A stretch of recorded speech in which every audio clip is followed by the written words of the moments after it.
पूर्वीच्या काळामध्ये धनतेरस ही धार्मिक आणि पारंपरिक श्रद्धेने साजरी केली जात होती. तो त्यावेळी नवीन तांब्याची भांडी किंवा पितळीची भांडी किंवा एखादं छोटंसं नाणं असं त्या काळी विकत घेतलं जातं. बाजारपेठ लहान होता लोकांचा आणि दुकानदाराचा देखील खूप मोठा विश्वास असायचा.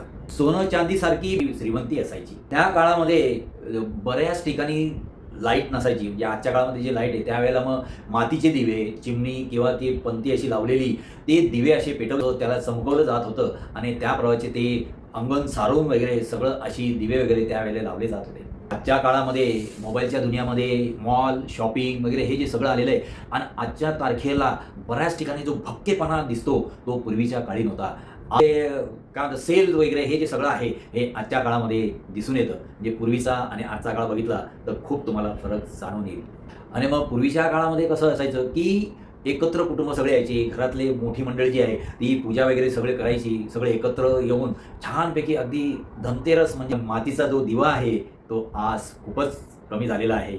त्या मातीच्या आणि त्या दिव्याची आणि आजच्या इलेक्ट्रॉनिक दिव्याची जर तुम्ही कंपॅरिझन केलं तर तुम्हाला खरंच तो फरक जाणवेल.